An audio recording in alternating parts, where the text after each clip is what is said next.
ہمارے اللہ شاہ کی مختصر رحمۃ اللہ علیہ کا اشعار ہے، اور ان کا مضمون یہ ہے کہ جب انسان غیر اللہ سے جان چھڑاتا ہے اور پھر اس کو اللہ ملتا ہے تو پھر کیا ملتا ہے، اس کی کیا باطنی کیفیات کیا ہوتی ہیں، اور غیر اللہ سے جان مرشد کامل کے ذریعے ہی چھوٹتی ہے۔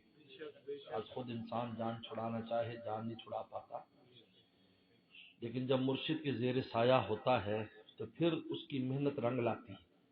اور یہ بالکل سیدھی سادی بات ہے جو ہم دنیاوی طور پر سمجھ سکتے ہیں۔ کوئی کتنی اچھا پھلدار درخت ہو اور اس کو پانی بھی مل رہا ہو، ساری چیزیں، جب تک مالی نہیں ہوگا وہ پورا پھل نہیں لائے گا۔ اس لیے جنگل کے اندر بھی پھل دیتے ہیں درخت، لیکن ان پر اتنا پھل نہیں آتا جتنا آنا چاہیے۔ اور جن کا مالی ہوتا ہے، کیونکہ اس مالی نے کرنا کیا ہے، پانی تو وہی لگے گا اس کو، اور کھاد بھی وہی، ہوا بھی وہی، روشنی بھی، لیکن اس کی گوڈی کرے گا، اس سے مضر ایسی ٹہنیاں جو مردہ ہو گئی ان کو کاٹے گا، اس کو جو ہے نا وہ دیکھ بھال بسا اوقات اس پر پچھنے بھی لگانے پڑتے ہیں بعض درختوں کی جڑوں پر جس سے اچھے پھل آتے ہیں، ان کی جڑوں کی دیکھ بھال کرے گا۔ تو اب چیز تو وہی ہے، ذکر اذکار تو وہی کرنا ہے، آپ نے سب نے وہی قرآن پڑھنا ہے، وہی ذکر، وہی نماز، سب کچھ ہے، لیکن جب مالی ہوتا ہے، شیخ ہوتا ہے، تو وہ اس کی زہریلی بوٹیاں الگ کرتا ہے، صحیح وقت میں اس کو پانی دیتا ہے، صحیح وقت میں اس کو کھاد دیتا ہے، جس سے اس کے ذکر اذکار میں رنگ پیدا ہوتا ہے۔ یہ تو میں آپ رات دن اس چیز کو دیکھتے ہیں۔ کوئی بلڈنگ ہو اگر اس کی صفائی کرنے والا نہ ہو، جھاڑو پھیرنے والا نہ ہو، وہ کتنی ہی اعلیٰ بلڈنگ کیوں نہ ہو، اس میل کچیل کا ڈھیر بن جائے گا۔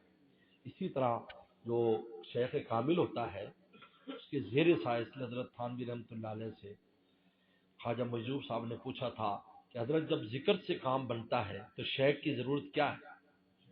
حضرت نے فرمایا کارتی تو تلوار ہے لیکن جب کسی سپاہی کے ہاتھ میں، کام تو آپ نے کرنا ہے، ذکر آپ نے کرنا ہے، نماز پڑھنی سب ہے، لیکن جب مرشد کے ہاتھ میں آپ ہوگے تو پھر وہ صحیح کاٹے گی، صحیح کچھ طے ہو۔ اسی کو حضرت فرما رہے ہیں، غیر حق سے جو ہم بے خبر ہو گئے، غیر حق، غیر حق سے جو ہم بے خبر ہو گئے، جام و مینا میرے گرم تر ہو گئے۔ اللہ کی جو نشہ محبت ہے گرم تر ہو گئی۔ غیر حق سے جو ہم بے خبر ہو گئے، جام و مینا میرے گرم تر ہو گئے۔ شیخ کامل سے لیکن وہ ایمان ملا، شیخ کامل ایمان تو ہے لیکن جب شیخ کامل زیر سایہ تو اس میں کمال پیدا ہوتا ہے۔ شیخ کامل سے لیکن وہ ایمان ملا، تائب جام مثل جگر ہو گئے، تائب جام مثل جگر، جگر مراد آبادی بہت بڑا آدمی، شرابی، اتنی شراب پیتا تھا کہ کوئی لمحے 24 گھنٹے شراب کے نشے سے نہیں نکلتا تھا، لیکن حکیم الامت تھانوی کی خدمت میں آیا تو کہاں سے کہاں پہنچ گیا۔ جب حج کر کے آ رہے تھے تو تانگے پر بیٹھے تھے تو تانگے والا شیر پڑ رہا تھا، حج کر کے جب آئے، جب آئے حج سے تو اس وقت یہ شیر پڑھ رہے تھے کہ چلو آئے دیکھیں تماشا جگر کا، سنا ہے، سنا ہے کہ وہ کافر مسلمان ہوگا، سنا ہے کہ وہ کافر مسلمان ہوگا۔ یہ کہا کہ رونا شروع کر دیا کہ کہاں میرے جیسا شرابی، اور میرے منہ سے یہ شعر پتہ نہیں کس زمانے میں نکلا، لیکن آج مجھ پر صادق آ گیا، میں اللہ کے گھر سے پاک صاف ہو گیا۔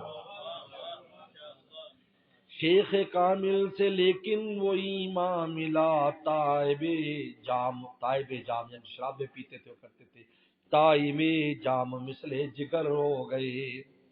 جب مزہ مل گیا نشہ ذکر کا، اللہ اللہ کا مزہ، جب نشہ مل گیا، جب مزہ مل گیا نشہ ذکر کا، نشہ جام زیر و زبر ہو گئے۔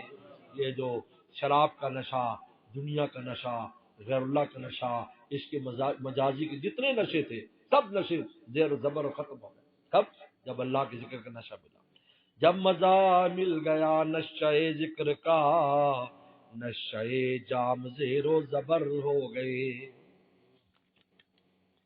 دل میں جب مل گیا خالق سلطنت، اللہ خالق سلطنت جب وہ دل میں آ جاتا ہے، دل میں جب مل گیا خالق سلطنت، تارک سلطنت بے خطر خطر ہو گئے، تارک سلطنت بے خطر، بادشاہتیں چھوڑ دی اللہ کے لیے جب مزہ مل گیا، بادشاہتیں چھوڑ دی۔ شاہ فارس بہت بڑے بادشاہ تھے، چھوڑ کر چلے گئے اللہ اللہ کرنے کے لیے، اور دوسرے ملک میں چلے گئے، وہاں اینٹوں کے بھٹے پہ کام کرتے تھے، لیکن چہرے پر نقاب رکھتے تھے، کیونکہ اس زمانے میں بادشاہوں کے چہرے پر اصلی بادشاہت اور سلطانیت نظر آتی، پہچان جاتا تھا یہ عام آدمی نہیں، تو وہ کرتے تھے۔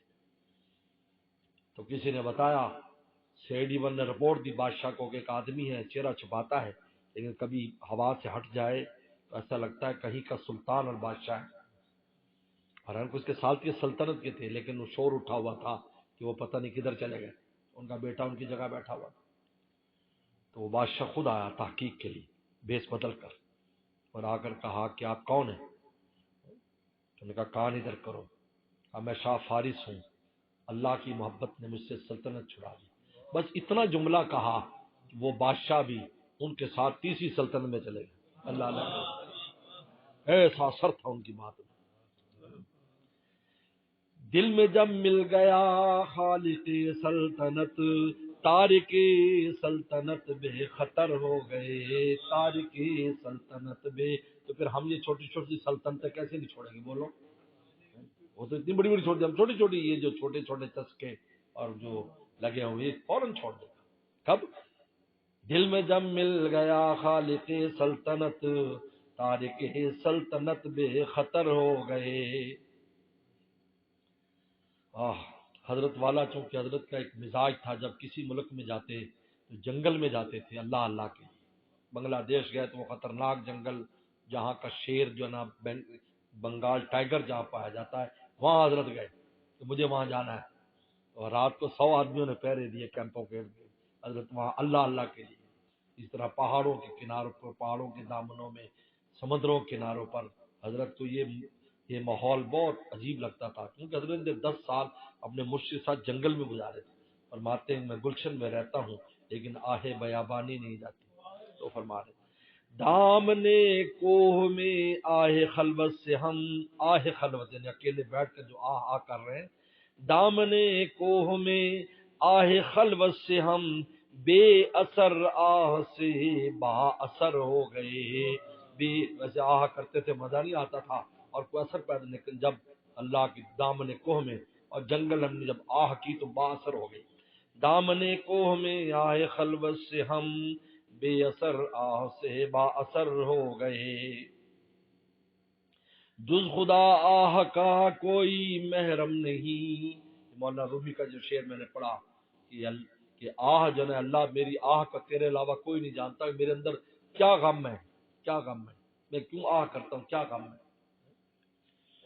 جز خدا کا کوئی محرم نہیں، میری آہوں سے سب بے خبر ہو گئے، میری آہوں سے سب بے خبر ہو گئے۔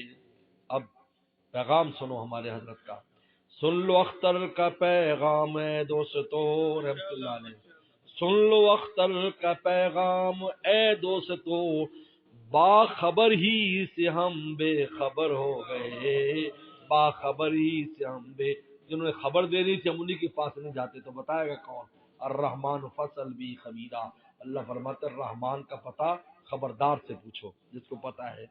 سن لو اختر کا پیغام ہے دوستو، باخبر ہی سے ہم بے خبر ہو گئے، باخبر ہی سے ہم بے خبر ہو گئے، غیر حق سے جو ہم بے خبر ہو گئے، جام و مینا میرے گرم تر ہو گئے، شیخ کامل سے لیکن وہ ایمان ملا، تائب جام مثل جگر ہو گئے، مثل جگر ہو گئے۔ مجلس برخاست، مجبوری ہے۔